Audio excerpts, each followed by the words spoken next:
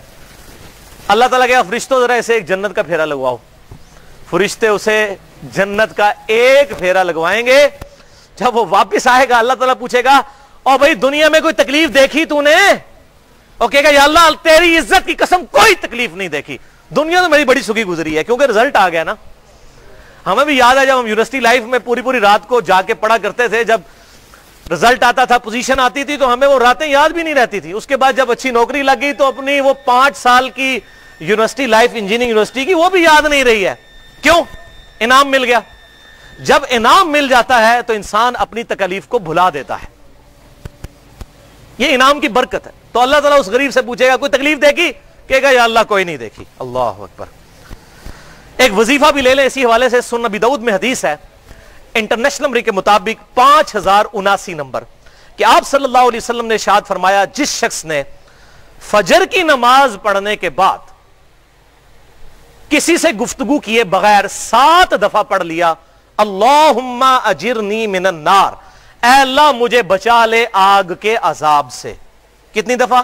7 دفعہ. تو اس دن میں اگر وہ مر گیا تو اللہ تعالیٰ اسے دوزخ سے رہائی عطا فرما دے گا. اور جس نے مغرب کی نماز کے فوراً بعد 7 دفعہ پڑھ لیا اللہم اجرنی من النار, اگر اس رات میں مر گیا تو اللہ تعالیٰ اسے دوزخ سے رہائی عطا فرما دے گا. لیکن بھائی جی نماز بھی پہلے پڑھنی ہے, صرف اللہم اجرنی من النار نہیں پڑھنا. نماز پڑھنے کے بعد کسی سے گفتگو کیے بغیر اسی حالت میں بیٹھے ہوئے اللہم اجرنی من النار 7 دفعہ پڑھنا ہے. تو یہ وظیفہ لے جائیں. تو نماز تو بھائی پڑھنی ہے. صحیح مسلم میں حدیث ہے انٹرنیشنل نمبر کے مطابق 246, جامعہ ترمذی میں موجود ہے کہ انسان کے کفر اور شرک اور ایمان کے درمیان فرق نماز ہے. یہاں لوگ کہتے ہیں خیر ہے جی نماز نہ پڑھی تو. اور سنن ابی داؤد میں ایک حدیث ہے, مسند امام احمد میں بڑی ڈیٹیل کے ساتھ ہے, مشکات میں بھی اس کے 2 طرق ہیں انٹرنیشنل نمبر کے مطابق 1330 اور 1331, کہ آپ صلی اللہ علیہ وسلم نے فرمایا قیامت والے دن سب سے پہلے بندے سے نماز کے بارے میں سوال ہوگا.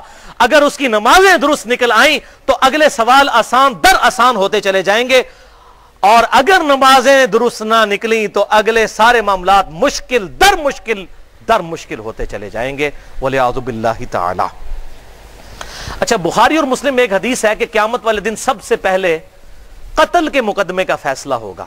وہ حقوق العباد کا معاملہ ہے. حقوق اللہ میں پہلے فیصلہ ہوگا نماز کا, حقوق العباد میں پہلے فیصلہ ہوگا قتل کے مقدمے کا. یہ اس کا آپٹیمل سولوشن بنتا ہے. پانچویں نشانی اہل ایمان کی پانچویں صفت، والذین اذا انفقوا لم یسرفوا ولم یقتروا وکان بین ذلک قواما، کہ ایمان والے وہ ہیں کہ جب اللہ کی راہ میں خرچ کرتے ہیں تو نہ اسراف سے کام لیتے ہیں، فضول خرچی کرتے ہیں، اور نہ ہی کنجوسی کے ساتھ. وکان بین ذلک قواما، بلکہ اس کے درمیان درمیان رہتے ہیں. کراس ریفرنس کے طور پر سورہ بنی اسرائیل کی آیت نمبر 29 ہے کہ نہ تو اپنے ہاتھ کو ایسا بندہ رکھو اپنی گردن کے ساتھ اتنے کنجوس ہو جاؤ کہ کسی کو کچھ دو ہی نہ، اور نہ اتنے فیاض ہو جاؤ کہ سب کچھ لٹا بیٹھو اور پھر درماندہ ہو کر بیٹھ جاؤ، جنہوں سے پنجابی کہنا ہے کہ نیکی گلے پہ گئی ہے. یعنی سب کچھ ہی اللہ کی راہ میں دے دیا اور خود جو ہے وہ آپ بیٹھ گئے.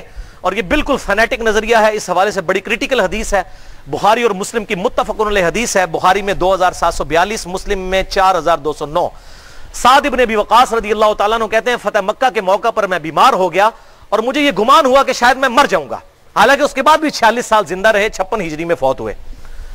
اللہ کے محبوب صلی اللہ علیہ وسلم میری عیادت کو آئے. میں نے کہا اللہ کے محبوب صلی اللہ علیہ وسلم میری ایک ہی بیٹی ہے، میں سارا مال اللہ کی راہ میں خیرات کر دوں؟ آج کا کوئی عالم دین ہوتا کہنا ہاں جی بالکل لہنا میں انہیں چندہ بک منو دے دو. اللہ کے محبوب صلی اللہ علیہ وسلم نے فرمایا نہیں. ان کا یا رسول اللہ 2/3 آپ نے اجازت نہیں دی. پھر کہا آدھا مال، نہیں اجازت دی. پھر کہا 1/3 مال. تو ایز اے لاسٹ ریزارٹ آپ صلی اللہ علیہ وسلم نے بالکل آخر میں بڑی مشکل سے 1/3 مال کی وصیت کرنے کی اجازت دی.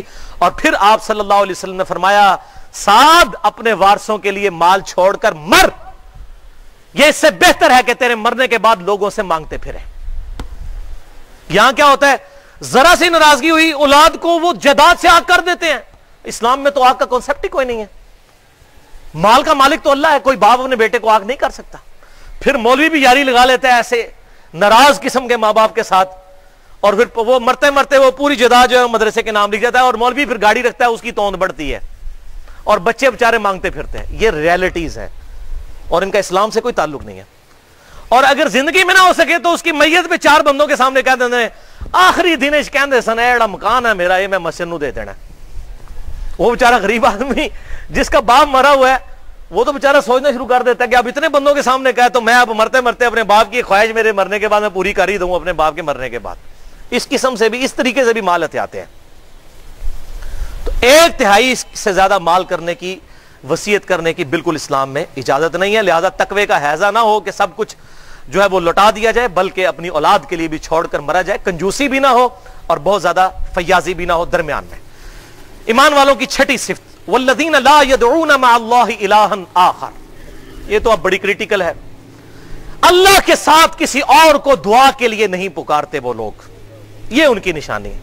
یہاں عبادت کا ذکر نہیں آیا، دعا، کیونکہ اللہ کو پتا تھا سب سے زیادہ شرک کی دعا میں ہونا ہے. اللہ کے ساتھ کسی اور بھی الہ کو دعا کے لیے نہیں پکارتے. اللہ اکبر. اور یہ پہلی کمانڈ ہے 10 کمانڈمنٹس میں، سورہ بنی اسرائیل آیت نمبر 23. وَقَضَىٰ رَبُّكَ أَلَّا تَعْبُدُوا إِلَّا إِيَّاهُ. اور تمہارے رب نے یہ بات طے کر دی تھی کہ مت پوجنا کسی کو سوائے اس کے. یہ پہلی کمانڈ ہے توحید. ڈیٹیل کسی کو چاہیے ہو تو مسئلہ نمبر 3 ہے دعا صرف اللہ ہی سے. میرا لیکچر اہل سنت پاک.com پر، اور اسی کی ایکسٹینشن ہے مسئلہ نمبر 43 توسل اور وسیلہ کے صحیح احکام و مسائل. لیکن یہاں پر میں کراس ریفرنس کے طور پر کچھ آیات اس مضمون کے ساتھ انصاف کرتے ہوئے ضرور بیان کروں گا. سورۃ النمل کی آیت نمبر 62 ہے اَمَّن يُجِيبُ الْمُضْطَرَّ إِذَا دَعَاهُ. بتاؤ کون ہے وہ جو مشکل میں گھرے ہوئے، اضطراب میں گھرے ہوئے شخص کی فریاد کو سن لیتا ہے. وَيَكْشِفُ السُّوءَ. اور اس سے اس کی برائی دور کر دیتا ہے. وَيَجْعَلُكُمْ خُلَفَاءَ الْأَرْضِ. اور وہ تمہیں اگلوں کا خلیفہ کرتا ہے زمین پر. تمہارے باپ دادا مرتے ہیں، تمہارے مرنے کے بعد تمہاری اولاد. اَإِلَٰهٌ مَّعَ اللَّهِ. کیا اللہ کے ساتھ کوئی اور الہ بھی ہے جو مشکل اور پریشانی میں گھرے ہوئے شخص کی تکلیف کو دور کرتے؟ تو اس میں آیت میں اللہ تعالیٰ نے واضح کہا کہ جس کو مشکل اور پریشانی میں مدد کے لیے پکارا جائے وہ الہ ہے. تو بھائیو یہ جھگڑا ہی نہیں ہے کہ مولا علی کو اختیار ہے یا نہیں. مولا علی کو اختیار ہو تب بھی، شیخ عبد القادر جیلانی کو اختیار ہو تب بھی غیب میں مدد کے لیے ان کو پکارنا یہ دعا ہے، اور دعا عبادت ہے، اور عبادت اللہ تعالیٰ کے ساتھ خاص ہے. ایاک نعبد و ایاک نستعین. اے اللہ ہم صرف تیری ہی عبادت کرتے ہیں اور غائب میں مدد کے لیے صرف تجھی کو پکارتے ہیں. یہ اپروپریٹ ٹرانسلیشن ہے. ظاہری اسباب میں تو آپ پکار سکتے ہیں, وَتَعَاوَنُوا عَلَى الْبِرِّ وَالتَّقْوَى, نیکی اور پرہیزگاری کے کاموں میں ایک دوسرے کی مدد کرو. بارش کون برساتا ہے؟ اللہ. ڈیوٹی کس کی ہے؟ فرشتوں کی. لیکن بارش ہم فرشتوں سے مانگیں گے؟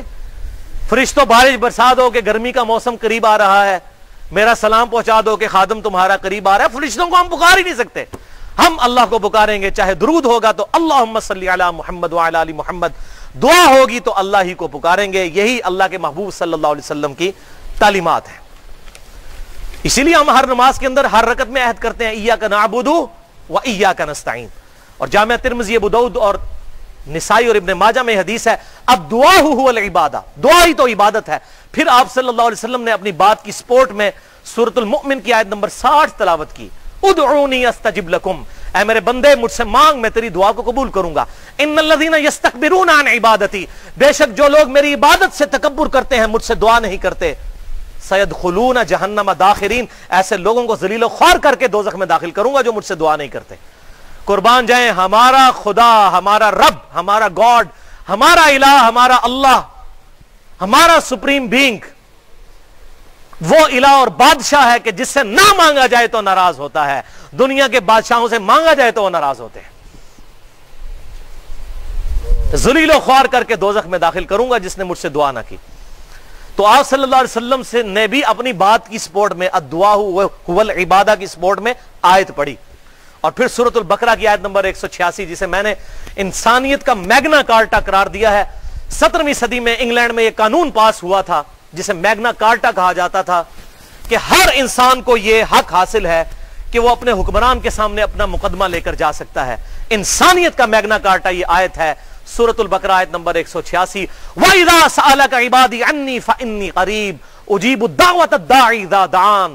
اے میرے محبوب صلی اللہ علیہ وسلم, جب بھی میرے بندے آپ سے میرے بارے میں پوچھیں تو آپ فرمائیے میں تمہارے بالکل قریب ہوں, ہر پکارنے والے کی پکار کو سنتا ہوں. کوئی پروٹوکول نہیں ہے. لیکن فَلْيَسْتَجِيبُوا لِي وَلْيُؤْمِنُوا بِي لَعَلَّهُمْ يَرْشُدُونَ, لوگوں کو بھی چاہیے کہ میرا حکم مانے اور مجھ پر ایمان لائیں جیسا کہ ایمان لانے کا حق ہے. ون وے ٹریفک نہیں ہے کہ تسی گل کوئی نہ منو میں گل کوئی نہ مننا تے اللہ تعالیٰ ساڈی گلاں مندا جاوے. انج نہیں, ون وے ٹریفک نہیں ہے. ہم تو مائل بکرم ہیں, کوئی سائل ہی نہیں. یہ وہ بات ہے. تو یہ انسانیت کا میگنا کارٹا ہے. ہر انسان اپنے لارڈ, اپنے رب, اپنے خدا کو پکار سکتا ہے بغیر پروٹوکول کے, بغیر پروٹوکول کے.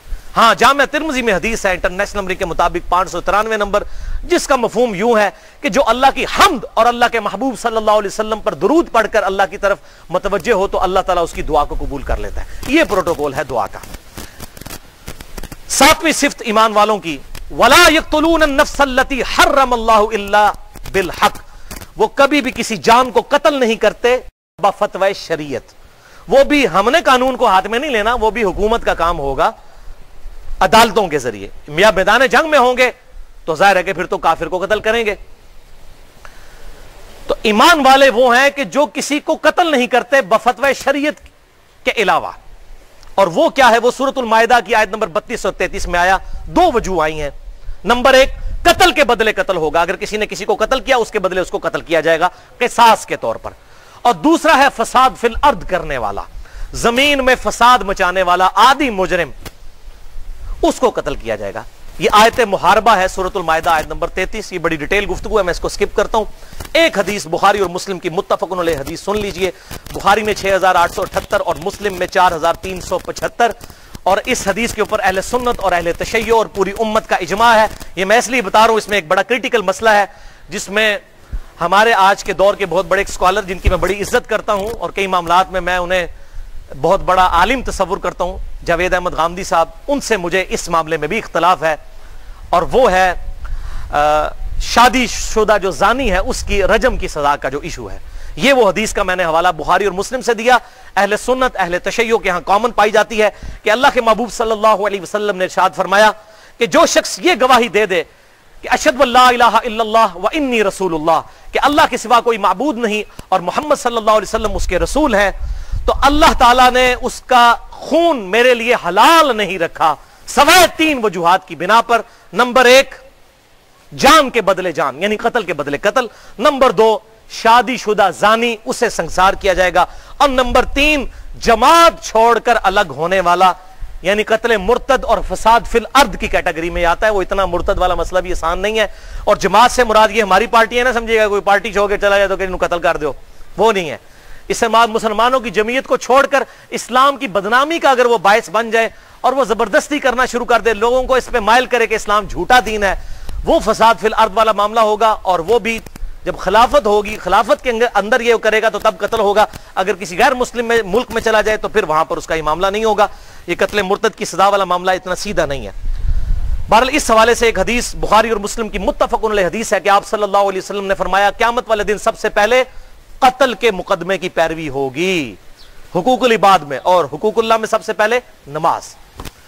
اور ایک اور حدیث ہے جامع ترمذی، سنن نسائی اور سنن ابن ماجہ کے اندر کہ آپ صلی اللہ علیہ وسلم نے فرمایا قیامت والے دن مقتول شخص اپنے قاتل کو سر اور پیشانی کے بالوں سے پکڑ کر گھسیٹتا ہوا اللہ کی بارگاہ میں پیش ہوگا، یہاں تک کہ اللہ کے عرش کے قریب پہنچ جائے گا اور کہے گا یا اللہ آج مجھے بدلہ لے کے دے، اس نے مجھے کیوں قتل کیا تھا دنیا میں. اور یہاں مسلمان لسانیت کی بنیاد کے اوپر، فرقہ واریت کی بنیاد کے اوپر ایک دوسرے کو قتل کر رہے ہیں.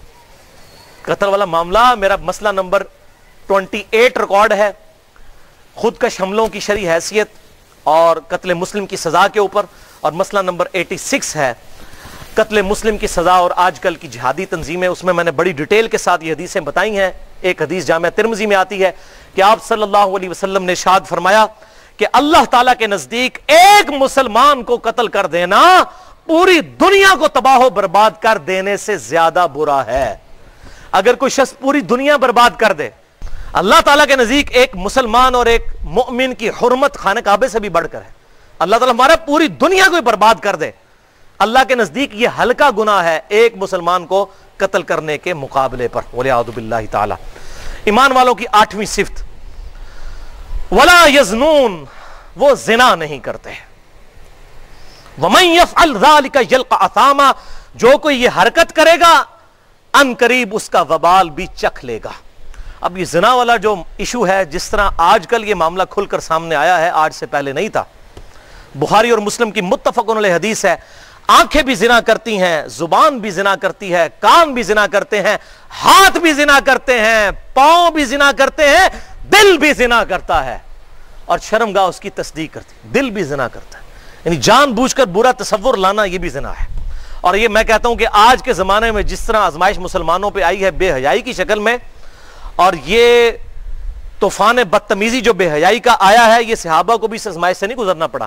آپ کیا سمجھتے ہیں صحابہ جب گھروں سے نکلتے ہوں گے تو چوراہوں کے اوپر 20 فٹ بائی 50 فٹ کے بڑے بڑے بینرز ان کو نظر آتے ہوں گے موبائل کمپنیوں کے، جس پہ بے پردہ عورتوں کی تصویریں ہوتی تھیں. گھر گھر نیٹ، گھر گھر ٹچ سکرین موبائل. ان کا پازیٹیو استعمال بھی ہے، دعوت کے حوالے سے میں سمجھتا ہوں سب سے بیسٹ استعمال ہے، میں اس کو نہیں کنڈیم کر رہا، برے استعمال. اور ماں باپ خوش ہوتے ہیں جناب، منڈا ساڑا کمپیوٹر تے بیٹھا رہتا ہے، پوری دیہڑی پڑھتا رہتا ہے، وہ پتہ نہیں کی لا کے بیٹھا ہوں. گھروں کے اندر بھی اگر کمپیوٹر رکھنے ہیں یا نیٹ رکھنا ہے تو لابی میں ہونا چاہیے، اوپن سپیس کے اوپر، تاکہ پتہ چلے اولاد کیا کر رہی ہے. یہ نہیں جو مرضی بند کمرے میں کرتی رہے، یوٹیوب کے اوپر بیہودہ فلمیں دیکھتی رہے. تو یہ بڑا سینسٹیو ایشو ہے. اور سورہ بنی اسرائیل میں جہاں 10 کمانڈمنٹس آئیں، میرا مسئلہ نمبر 77 10 کمانڈمنٹس پہ ریکارڈ موجود ہے، اس میں تو ہے وَلَا تَقْرَبُوا الزِّنَا، زنا کے قریب بھی مت جانا. دور تو بڑی دور کی بات ہے، قریب بھی مت جانا. ہر وہ عمل جو اس کے قریب لے جائے اس کے اوپر گرفت ہے. وَلِعَوْذُ بِاللَّهِ تَعَالَى. اللہ اکبر. يُضَاعَفْ لَهُ الْعَذَابُ يَوْمَ الْقِيَامَةِ، ایسے شخص کے لیے قیامت والے دن عذاب دگنا کر دیا جائے گا. وَيَخْلُقُ فِيهِ مُهَانًا، اور اسے ذلیل و خوار کر کے دوزخ میں داخل کیا جائے گا. الا من تاب، ہاں مگر جو توبہ کر لے، وآمن، اور ایمان لے آئے صحیح معنوں میں جو ایمان لانے کا حق ہے، وعمل عملا صالحا، اور وہ نیک اعمال بھی کرنا شروع کر دے. فاولئک یبدل اللہ سیئاتہم حسنات، تو ایسے لوگوں کے گناہوں کو بھی اللہ تعالیٰ نیکیوں سے بدل دے گا اگر وہ صحیح توبہ کر لے، چاہے وہ شرک سے بھی توبہ کرے، کیونکہ پیچھے شرک کا کانٹیکسٹ بھی آیا. وَكَانَ اللَّهُ غَفُورًا رَحِيمًا، اور اللہ تعالیٰ معاف فرمانے والا، رحم فرمانے والا ہے. وَمَن تَابَ، اور جس نے توبہ کی، وَعَمِلَ صَالِحًا، اور اس نے نیک اعمال اختیار کیے، فَإِنَّهُ يَتُوبُ إِلَى اللَّهِ مَتَابًا، تو ایسے کی توبہ اللہ کے ذمہ کرم پر ہے. اللہ اکبر. اللہ بھی التواب ہے، توبہ کرنے والا. اللہ کی توبہ کیا ہے؟ بندے کی طرف رجوع کرنا. جب بندہ اللہ کی طرف رجوع کر لے، اللہ بھی توبہ کرتا ہے، بندہ بھی توبہ کرتا ہے۔ اللہ اکبر۔ سورۃ الانعام کی آیت نمبر 54 ہے، کتب ربکم علی نفسہ الرحمہ، اللہ نے اپنے اوپر یہ لازم کیا ہے کہ ہر حال میں ہی رحمت کرے گا۔ اور بخاری اور مسلم کی متفق علیہ حدیث ہے، آپ صلی اللہ علیہ وسلم نے فرمایا اللہ تعالیٰ نے جب اپنی مخلوق کو پیدا کیا اس وقت اپنے پاس ایک کتاب لکھ لی اپنے پاس عرش پر رکھ لی ہے، اس کتاب میں یہ بات لکھی ہے کہ میری رحمت میرے غضب پر سبقت لے جانے والی ہے۔ اللہ اکبر کبیرہ والحمد للہ کثیرہ وسبحان اللہ بکرۃ واصیلا۔ یہ بہت بڑا ایسٹ ہے کہ اللہ کی رحمت اس کے غضب پر سبقت لے جانے والی ہے۔ ایمان والوں کی نویں نشانی، والذین لا یشہدون الزور، وہ ایمان والے ایسے ہیں جو جھوٹی بات کی کبھی گواہی نہیں دیتے۔ اس کے دو معنی بنتے ہیں، جھوٹی گواہی نہیں دیتے کسی کے خلاف اور کسی جھوٹی بات کی تصدیق نہیں کرتے، صرف سچی بات کو مانتے ہیں جو کتاب و سنت سے ثابت ہوگی اس کو مانتے ہیں۔ یہ ایمان والوں کی صفت ہوگی، نہ جھوٹ بولیں گے اور نہ جھوٹی گواہی دیں گے، نہ کسی جھوٹے عقیدے کی تصدیق کریں گے۔ اور قرآن میں واضح آیا لعنت اللہ علی الکاذبین، جھوٹے پر اللہ کی لعنت۔ اور بخاری اور مسلم کی متفق علیہ حدیث ہے، منافق کی 4 نشانیاں ہیں، جس میں چاروں پائی جاتی ہوں وہ پکا منافق ہے، اور جس میں ایک پائی جاتی ہو وہ بھی منافق ہے جب تک کہ اس کو چھوڑ نہ دے۔ مسئلہ نمبر 34 میرا سن لیجئے گا، اعتقادی منافق اور عملی منافق میں کیا فرق ہے؟ عملاً تو اکثریت مسلمانوں کی منافق ہے، اعتقاد بات نہیں کر رہا میں، عقیدے میں نہیں، عقیدے میں مسلمان ہے، عملاً وہ 4 نشانیاں بخاری اور مسلم میں، کتاب الایمان چیپٹر میں، بخاری میں 34 نمبر، مسلم میں 210۔ جب امانت رکھی جائے خیانت کرے، نمبر 1، نمبر 2 بات کرے تو جھوٹ بولے، نمبر 3 وعدہ کرے تو اس کے خلاف کرے۔ وعدہ یہ نہیں ہوتا کہ میں وعدہ کرتا ہوں کہ یہ کروں گا، نہیں، آپ نے کسی کو کہہ دیا نا ہاں جی میں یہ کروں گا، وعدہ ہو گیا، وعدے کا لفظ بولنا ضروری نہیں ہوتا۔ لوگ کہتے ہیں ہاں جی میں آواں گا پر وعدہ نہیں کرتا، او بھائی پھر کیوں کہہ رہے ہیں میں آواں گا؟ خالی یہ کہنا، یہ نہیں ہوتا وعدہ کرتا ہوں میں، اس طرح کہنا نہیں ضروری ہوتا۔ چوتھا، جب جھگڑا ہو تو گالی گلوچ پر اتر آئے، جھگڑا ہو سکتا ہے لیکن گالی گلوچ ولگر لینگویج نہ آئے۔ اور دوسری حدیث بخاری اور مسلم کی انتہائی کریٹیکل حدیث ہے، بخاری میں 2654، مسلم میں 259 نمبر، انتہائی امپریسو یہ حدیث ہے۔ آپ صلی اللہ علیہ وسلم نے فرمایا، میرے صحابہ 3 بار فرمایا میں تمہیں بڑے بڑے گناہ نہ بتا دوں؟ نمبر 1 اللہ کے ساتھ شرک کرنا، سب کو پتا ہے۔ نمبر 2 ماں باپ کی نافرمانی کرنا، سب کو پتا ہے۔ اور نمبر 3، جب آپ نمبر 3 پر آئے نا تو صحابہ کہتے ہیں کہ آپ تکیے پر ٹیک لگائے ہوئے بیٹھے تھے یوں، پھر آپ فوراً اٹینٹو ہو کے ایسے بیٹھ گئے، یعنی کوئی خاص بات۔ اور پھر آپ صلی اللہ علیہ وسلم نے فرمایا دیکھنا جھوٹ نہ بولنا، جھوٹ نہ بولنا، جھوٹ نہ بولنا، جھوٹ نہ بولنا، جھوٹ نہ بولنا، جھوٹ نہ بولنا۔ یہ بات آپ ریپیٹ کرتے رہے یہاں تک کہ صحابہ کہتے ہیں ہم ڈر گئے کہ اللہ کے محبوب خاش خاموش ہو جائیں۔ اور جھوٹ کتنا عام ہے، جھوٹے بہانے کتنے عام ہیں، اللہ اکبر۔ حتیٰ کہ مذاق میں بھی جھوٹ بولا جائے تو وہ بھی دوزخ میں لے جانے والا کام ہے۔ لوگ کہتے ہیں میں مذاق بولیا سی، اپریل فول منایا سی۔ ابھی جھوٹ ایک علیحدہ سے ٹاپک ہے لیکن اس کو سکپ کرتے ہیں۔ 10ویں نشانی اہل ایمان کی، وَإِذَا مَرُّوا بِاللَّغْوِ مَرُّوا كِرَامًا، جب کبھی وہ لغو چیز کے پاس سے گزرتے ہیں تو بڑی شریفوں کی طرح دامن بچا کے، یعنی اگر بازار سے گزر رہے ہیں تو یہ نہیں ہے کہ یوں تاڑتے ہوئے، نظروں کی حفاظت کرتے ہوئے گزرتے ہیں۔ یا کبھی ہماری یونیورسٹیز اور کالجز کے زمانے میں یہ چیز ہوتی تھی، کبھی اس طرح کی سرمنیز ہوتی تھی جہاں پر بے پردہ عورتیں بھی آ جاتی ہیں، بسا اوقات شادی کے موقع پر ایسے کہیں پر جانا پڑ جاتا ہے تو اپنی نگاہوں کو جھکا کر وہاں سے گزرتے ہیں۔ اور یہاں پر سنن طبرانی کی ایک حدیث یاد کر لیجئے، صحیح سند کے ساتھ ہے کہ آپ صلی اللہ علیہ وسلم نے فرمایا کسی غیر محرم عورت کو ہاتھ لگانا، صرف ہاتھ لگانا، ٹچ کرنا، یہ اس سے بڑا گناہ ہے کہ کسی شخص کے سر کے اندر لوہے کی کیل ٹھوک دی جائے، اس سے بڑی تکلیف اس گناہ کی ہونے والی ہے۔ اس میں نے پورا لیکچر دیا ہے، مسئلہ نمبر 106، کالج اور یونیورسٹیز کے لڑکے اور لڑکیوں کی ملاقاتیں اور ان کی ڈیٹس، ان کے اوپر جو بے حیائی کا طوفان بدتمیزی اور نگاہوں کی حفاظت کے حوالے سے گفتگو ہے، میں اس کو سکپ کرتا ہوں۔ ایمان والوں کی 11ویں نشانی، سیکنڈ لاسٹ، ان کی صفت، والذین اذا ذکروا بآیات ربہم، وہ لوگ ہیں کہ جب انہیں نصیحت کی جاتی ہے ان کی رب کی آیات سنا کر، لم یخروا علیہا صما وعمیانا، تو وہ گونگے بہرے اور اندھے ہو کر آیات نہیں سنتے، بلکہ اس نیت سے سنتے ہیں کہ ہاں ہم نے اس پہ عمل بھی کرنا ہے، اور معذرت کے ساتھ جسے پتہ ہی نہیں کہ یہ آیت کیا بیان ہو رہی ہے تو وہ بھی اسی کیٹیگری میں فال کرتا ہے، یا سن کر اس کان سے سن کر اسی سے ہی نکال دے، ادھر سے نہ نکالے کہ شاید دو باتیں کوئی دماغ میں بیٹھ ہی نہ جائیں، یہاں سے سن کر یہاں سے ہی نکال دے۔ تو اللہ تعالیٰ فرماتا ہے ایمان والوں کو جب نصیحت کی جاتی ہے وہ سیریس ہوتے ہیں۔ مثلا جب آپ کو پتا چلا یار بخاری مسلم میں نماز کا طریقہ یہ لکھا ہے، اس کے بعد میری مجال ہے میں دوسرے طریقے پہ نماز پڑھ جاؤں، بہت بڑا ڈھیٹ ہوں گا میں، ایمان والا تو نہیں ہوں پھر قرآن کی روح سے، نصیحت مجھے کوئی کرے میں اس پہ عمل کیوں نہ کروں۔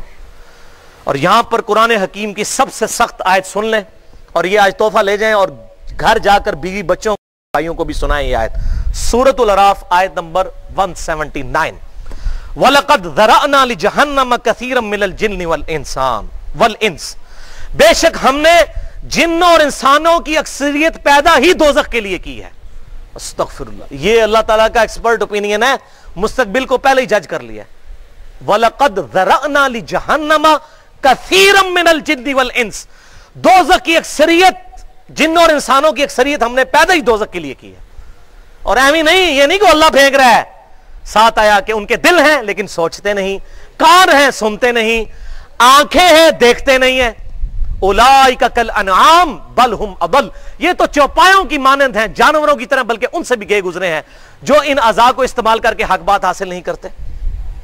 کتنا سخت فتویٰ ہے اللہ تعالیٰ کا، یہ جانوروں کی مانند ہیں جو اپنے ان اعضاء کو استعمال کر کے کتاب و سنت کی تعلیمات پر عمل کر کے دنیا کی زندگی میں گاڈ کو سیریس نہیں لیتے۔ اور پھر سورہ السجدہ کی آیت نمبر 22 ہے، وَمَنْ أَظْلَمُ مِمَّنْ ذُكِّرَ بِآيَاتِ رَبِّهِ ثُمَّ أَعْرَضَ عَنْهَا، سب سے بڑا ظالم کون ہے، اس سے بڑھ کر ظالم کون، جسے رب کی آیات پڑھ پڑھ کر ڈر سنایا جائے اور وہ رخ پھیر لے۔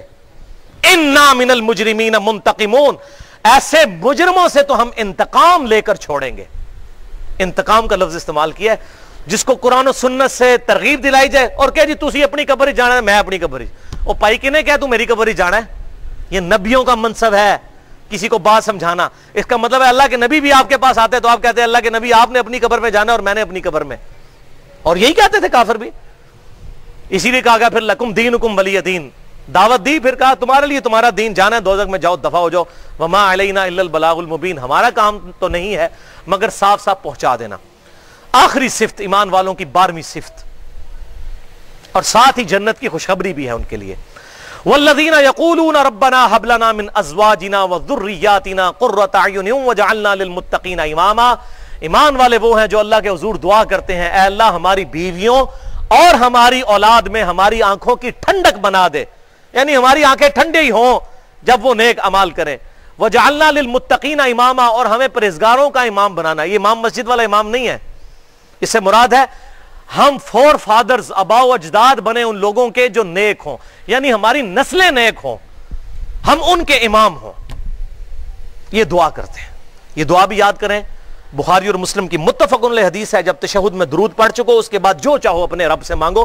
عربی کے اندر کوئی بھی دعا ہو، سنت سے ثابت ہو یا نہ ہو، الفاظ درست ہوں، وہ مانگی جا سکتی ہے، آپ صلی اللہ علیہ وسلم نے اس کی اجازت دی ہے۔ اولئک یجزون الغرفۃ بما صبروا، یہ وہ لوگ ہیں جن کو اللہ نے صبر کے بدلے میں جنت کے بالا خانے دیے ہیں، بڑے بڑے بلڈنگز جنت کے اندر، اپارٹمنٹس، صبر کے بدلے میں۔ صبر کے اندر پورا دین ہے۔ صبر کی 3 قسمیں یاد رکھے، ایک صبر ہے اللہ کی طرف سے آئی ہوئی تکلیف پہ صبر، دوسرا صبر ہے اللہ کی طرف سے شریعت کی پابندیوں پر صبر۔ فجر کے وقت آج کل اٹھنا کوئی آسان کام ہے؟ یہ گرمیوں کا 16-17 گھنٹے کا روزہ رکھنا کوئی آسان کام ہے؟ یہ اللہ کی شریعت پہ صبر ہے۔ سردیوں میں اٹھ کر غسل جنابت کرنا اللہ کی شریعت کے اوپر صبر ہے، اللہ تعالیٰ کی طرف سے فرائض کے اوپر صبر۔ اور ایک ہے گناہوں پر صبر کرنا، یعنی اللہ نے کہا یہ حرام ہے، یہ کام نہیں کرنا، نگاہ کی حفاظت کرنا، اس پہ صبر کرنا پڑتا ہے، ویسے تو نہیں ہوتی، ورنہ جڑے تھے پیڑے اور لاہور بھی پیڑے، وہ خانہ کعبہ بھی پیڑے، خانہ کعبہ میں تو عورتوں کے چہرے بھی کھلے ہوتے ہیں، وہاں بھی جو لوگ ادھر بھی بد نگاہی کے عادی ہیں وہاں بھی بیٹھ کے یہی کام کر رہے ہوتے ہیں، اور وہاں تو انٹرنیشنل لیول کی یعنی فیسلٹی اویلیبل ہوتی ہے، پوری دنیا سے عورتیں آئی ہوتی ہیں۔ تو جس کو یہاں سے عادت نہیں ہے نا، وہاں بھی اس کی عادت ٹھیک نہیں ہوگی، وہاں کوئی سوئچ نہیں آن ہو جانا کہ اس نے جا کے ٹھیک ہو جانا ہے۔ صبر کے بدلے میں تکالیف پر صبر، شریعت پر صبر، گناہوں سے بچنے پر صبر. وَيُلَقَّوْنَ فِيهَا تَحِيَّةً وَسَلَامًا، اور وہاں پر ان کی گریٹنگز کے ساتھ استقبال ہوگا جنت میں فرشتے آداب اور سلامتی کے ساتھ. یہاں بھی آپ کسی وہ 5 سٹار ہوٹل میں جائیں نا تو وہ جو بار بوائز کھڑے کیے ہوتے ہیں السلام علیکم السلام علیکم سب کو کر رہے ہوتے ہیں نا، تو فرشتے کھڑے ہوں گے ایسے لوگوں کے لیے آداب اور سلامتی کے ساتھ. خالدین فیہا، وہ رہیں گے اس میں ہمیشہ ہمیش. حسنت مستقر و مقامہ، اور جنت کیا ہی اچھی جگہ ہے، تھوڑی دیر کے لیے بھی اور ہمیشہ کے لیے رہنے کے لیے بھی. دنیا میں آپ کاغان نران مری میں چلے جائیں نا، 4 دن کے بعد بندہ اوازار ہو جاتا ہے، لیکن اللہ تعالیٰ فرماتا ہے جنت کی وہ نعمت ہے جہاں ہمیشہ رہ کے بھی انسان اوازار نہیں ہوگا. بخاری اور مسلم کی متفق علیہ حدیث ہے کہ اللہ تعالیٰ نے اپنے بندے کے لیے جنت میں وہ نعمتیں تیار کر رکھی ہیں جو نہ کسی آنکھ نے دیکھی، نہ کسی کان نے سنی، نہ کسی کے دل پر اس کا کھٹکا گزرا. اور صحیح مسلم میں حدیث ہے، واللہ آج گھر جا کے صحیح مسلم میں جنت والا چیپٹر پڑھیں تو دل کرے گا آج ہی آپ بیوی بچوں کو بھی چھوڑ کے جنت میں پہنچ جائیں اگر انسان کے اختیار میں ہو. یا مشکات میں آپ جو انسائکلوپیڈیا آف حدیث ہے جس میں نے پورا لیکچر دیا ہے، مسئلہ نمبر 111B، اس کی 3 اور آخری جلد کے اندر جنت کا چیپٹر پڑھیں آپ.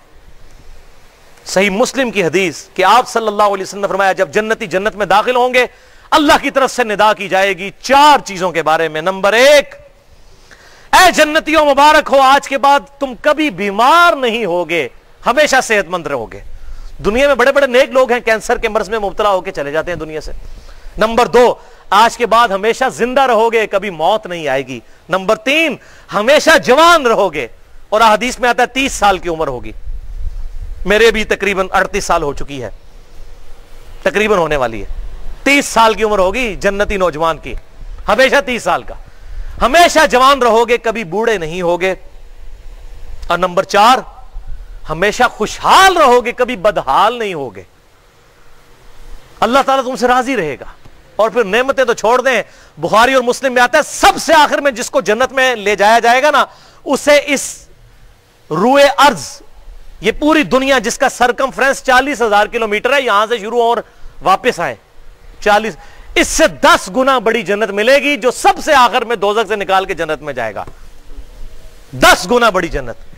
اور کہے گا یا اللہ تو میرے ساتھ مذاق کر رہا ہے، اللہ تعالیٰ فرمائے گا مذاق نہیں کر رہا. یہ سب سے آخر میں جو دوزخ سے نکلے گا، آپ صلی اللہ علیہ وسلم کی شفاعت کی برکت سے سارا عذاب بھگت کے پتہ نہیں کتنے ہزاروں لاکھوں سال کے بعد، یہ اس کے لیے ہے. اللہ تعالیٰ تو ہمیں بلا حساب و کتاب جنت میں داخل فرمائے، آمین. قل ما یعبؤ بکم ربی، اے نبی فرما دیجئے صلی اللہ علیہ وسلم میرے رب کو تمہاری کوئی پرواہ نہیں ہے، لولا دعاؤکم، اگر تم اسے نہیں پکارو گے. اس کو کوئی ٹینشن نہیں ہے اگر تم اس کی عبادت نہیں کرو گے، اس کو دعا میں نہیں پکارتے. اور ایک فہم یہ ہے کہ دیکھنا پھر اللہ تعالیٰ تمہاری بھی کوئی پرواہ نہیں کرے گا اگر تم اسے نہیں پکارو گے. پھر مجھ سے کوئی خیر کی امید نہ رکھنا. دنیا میں ہوگی، دنیا میں اللہ کافر کو بھی رزق دے گا، مومن کو بھی دے گا، اور مسلمان فاسق کو بھی دے گا، مسلمان کامل الایمان مومن کو بھی دے گا. لیکن آخرت مختلف ہوگی، یہ یاد رکھیے گا. یہ کھلی چھٹی دنیا کے اندر ہے. آخرت کے لیے تو اللہ نے اپنا نام کیا رکھا ہے سورۃ المؤمن میں؟ لمن الملک اليوم، آج کے دن کس کی بادشاہی ہے؟ للہ الواحد القہار، اس اکیلے قہار کی. وَلِعَوْذُ بِاللَّهِ تعالی. تو بھائیو اللہ تعالیٰ فرما رہے کوئی پرواہ نہیں اگر تم اس کو نہیں پکارو گے، لیکن فقد کذبتم، تم جھٹلاتے ہو اور جھٹلا چکے ہو. فسوف یکون لزاما، یہ نہ سمجھنا دنیا میں کھلی چھٹی ہے تو آخرت میں بھی ہوگی، ان قریب اس کا وبال تمہیں چمٹ کے رہے گا. وَلِعَوْذُ بِاللَّهِ تعالی. سورہ الذاریات کی آیت نمبر 56 ہے، وَمَا خَلَقْتُ الْجِنَّ وَالْإِنسَ إِلَّا لِيَعْبُدُونَ، اور ہم نے جن اور انسانوں کو نہیں پیدا کیا مگر فقط اس لیے کہ وہ ہماری عبادت کریں، ہمیں مانے نہیں، صرف عبادت کریں. اور عبادت ہے ٹوٹل اوبیڈینس، حقوق اللہ بھی حقوق العباد بھی. یہ بولین الجبرا ہے 1-0، یا ماننا یا نہیں ماننا، ٹوٹل پیکج ہے. یہ نہیں کہ چند چیزوں میں اللہ کو مان لینا ہے، یعنی ہم رمضان والے خدا کو مانتے ہیں کہ روزے رکھ لیتے ہیں، نمازوں والے خدا کو نہیں مانتے، باقی سال روزے نماز ہی نہیں پڑھتے. Total package. وَلِعَوْذُ بِاللَّهِ تعالی. کیونکہ انسان اللہ تعالیٰ کی سیریس کریشن ہے. اور یہ آیت سخت ترین آیت سورۃ المؤمنون آیت نمبر 115. اَفَحَسِبْتُمْ أَنَّمَا خَلَقْنَاكُمْ عَبَثًا، کیا تم نے گمان کیا کہ ہم نے تمہیں ویسے ہی پیدا کر دیا، وَأَنَّكُمْ إِلَيْنَا لَا تُرْجَعُونَ، اور تم نے پلٹ کر ہماری بارگاہ میں واپس نہیں آنا. تم نے یہ گمان کیا ویسے ہی، اور بھائیوں جس نے ہمیں ہماری مرضی کے بغیر پیدا کر دیا وہ ہمارے ساتھ کچھ بھی کرنے پر قادر ہے. اس بات کے اوپر غور کریں, اللہ نے ہماری مرضی کے بغیر ہمیں پیدا کیا ہے, وہ ہمارے ساتھ کچھ بھی کر سکتا ہے. ہماری جائے پناہ صرف ہمارا خدا ہے, ہمارا رب ہے, اسی کے دامن کرم میں ہم پناہ لیں. سورۃ الملک کی آیت نمبر 2 ہے, الذی خلق الموت والحیات لیبلوکم ایکم احسن عملا. وہی اللہ ہے جس نے زندگی اور موت کو اس لیے پیدا کیا تاکہ جانچے کہ تم میں سے کون اچھے اعمال کرتا ہے. یہ انسان بڑی سیریس کریشن ہے, اللہ تعالیٰ نے اسے کسی مقصد کے لیے پیدا کیا. اب آخر میں ایک صرف مثال کے طور پر آپ کو بات پیش کرتا ہوں بھائیوں, کہ دیکھیں دنیا میں ہم یہ کتنی باتیں دیکھتے ہیں. اکثر لوگ کہتے ہیں کہ جی جناب اللہ تعالیٰ 70 ماؤں سے بڑھ کر پیار کرنے والا ہے, حالانکہ کسی حدیث میں نہیں ہے. اللہ رحم فرمانے والا ہے, کوئی شک نہیں ہے اس میں, لیکن رحمت کی ڈیفینیشن قرآن میں وہ نہیں جو ہم نے سمجھی ہے کہ فل نافرمانی کریں اور آندہ توبہ بھی نہ کریں اور پھر بھی یہ کام کرتے رہیں اور کہیں جی اللہ کی رحمت سے معافی ہو جائے گی. نہیں, دنیا میں آپ دیکھتے ہیں کتنے لوگ ہیں, کتنی ایسی عورتیں ہیں جن کے 4-5 چھوٹے چھوٹے بچے ہوتے ہیں اور اللہ تعالیٰ ان کی ماں ان سے چھین لیتا ہے. چھینتا ہے کہ نہیں؟ یہ میرے دماغ میں ایک حکمت کی بات آئی ہے. آپ مجھے بتائیے, آپ کو اور مجھے اختیار ہو, کیا ہم کسی ایسی عورت کو موت دیں جس کے چھوٹے چھوٹے 4-5 بچے ہوں؟ ان بچوں کا کیا مستقبل ہوگا؟ لیکن اللہ تعالیٰ پرواہ کرتا ہے, تو بس ڈر جائیں. بالکل اس طریقے سے اللہ تعالیٰ کو کوئی یار نہیں ہے اپنے نافرمانوں کو دوزخ میں پھینکنے سے. دنیا میں اللہ تعالیٰ جب چاہتا ہے, جس کے لیے چاہتا ہے, جو فیصلہ کرتا ہے, کوئی اسے پوچھ نہیں سکتا. یہ جو مثالیں دیتے ہیں یہ اللہ تعالیٰ 70 ماؤں سے بڑھ کر, یہ کون سی رحمت کا کنسپٹ آپ دیکھ رہے ہیں؟ یہ کنسپٹ ہے کہ ابا جی مجھے آپ سے بڑی محبت ہے پر گل میں تھوڑی کو نہیں مننی, جو مرضی کر لو. یہ محبت ہے؟ محبت تو یہ ہے کہ پوری کوشش کرے جب کبھی کوئی لغزش ہو جائے پھر اپنے رب کی دامن میں پناہ لے. وہ رحمت تو ضرورت ہے, رحمت کے بغیر تو گزارا نہیں. بخاری اور مسلم کی متفق علیہ حدیث ہے کہ امام کائنات صلی اللہ علیہ وسلم نے ارشاد فرمایا, کوئی شخص بھی اللہ کی رحمت کے بغیر جنت میں داخل نہیں ہوگا. ایک صحابی نے بڑی جرأت کر کے عرض کیا, اللہ کے محبوب کیا آپ بھی؟ آپ نے فرمایا ہاں میں بھی, جب تک میرے رب کی رحمت مجھے ڈھانپ نہ لے میں بھی جنت میں نہیں داخل ہو سکتا. تو رب کی رحمت کی تو اللہ کے محبوب کو بھی ضرورت ہے صلی اللہ علیہ وسلم. رحمت بالکل الگ چیز ہے. ڈیٹم لائن کے اوپر حلال اور حرام کی تمیز کرتے ہوئے زندگی گزارنا یہ ضروری ہے. پھر کہیں بیچ میں چھوٹی موٹی غلطی لغزش ہو جائے اللہ تعالیٰ معاف کرنے والا ہے, اس میں کوئی شک نہیں ہے. موت کے غرغرے سے پہلے جامعہ ترمذی میں حدیث ہے کہ توبہ قبول ہوگی, لیکن یہ کس کو پتا ہے کہ موت کب آنی ہے؟ کوئی بتا کے آئے گی جناب تیاری کر لو میں کوئی 10 دہاڑے تک آنا لیا نہیں. اور یہ یاد رکھیے گا جو آپ زندگی گزارے اسی طرح اٹھائے جائیں گے. یہ کبھی نہیں ہوگا کہ مرنے سے 1 سال پہلے اللہ تعالیٰ آپ کو کوئی فون کال کرے گا, گاڑی رکھ لے, نماز شروع کر لے, بندے کا پتر بن جا, بس سال رہ گیا تیرا. جس طرح آپ مرنا چاہتے ہیں نا اسی طرح آپ زندگی گزارنا شروع کر دیں, کیونکہ اسی زندگی میں سے اچانک مجھے اور آپ کو اچک لیا جائے گا. اللہ تعالیٰ کو کوئی پرواہ نہیں کسی کی. میں نے بتایا نا 4-5 بچوں کی ماں کو بھی وہ موت دے دے گا, اسے کوئی پرواہ نہیں ہے, کہ اس کے احساسات نہیں ہیں, اس کی فیلنگز نہیں ہیں. تو یہ یاد رکھیے گا اللہ تعالیٰ قادر بندوں کو دوزخ میں ڈالے. یہ جو کہتے ہیں نا جی ماں نہ ہوئے تھے نہ ساڑے تھے, اللہ کی میں ساڑے گا. اور بھائی ماں دے احساسات نے, اللہ تعالیٰ احساسات سے پاک ہے. دنیا میں نہیں آپ دیکھ رہے کتنے ہزاروں بچے ہیں جن کی مائیں بچپن میں مر جاتی ہیں اور پوری زندگی میں ستیلی ماؤں سے وہ جو ہے وہ مارے کھاتے رہتے ہیں, اور کتنی مشکل کی زندگی, ان کا پورا مینٹل ماڈلز تک تبدیل ہو جاتے ہیں, ان کی عادتیں تک بدل جاتی ہیں. تو اللہ تعالیٰ کیوں موت دیتا ہے ان کو؟ اللہ کو کسی پرواہ نہیں ہے. اللہ الصمد, اللہ بے پرواہ ہے. اللہ تعالیٰ سے دعا ہے ہمیں اپنی موت سے پہلے اپنی قبر و آخرت کی تیاری کرنے کی توفیق عطا فرمائے.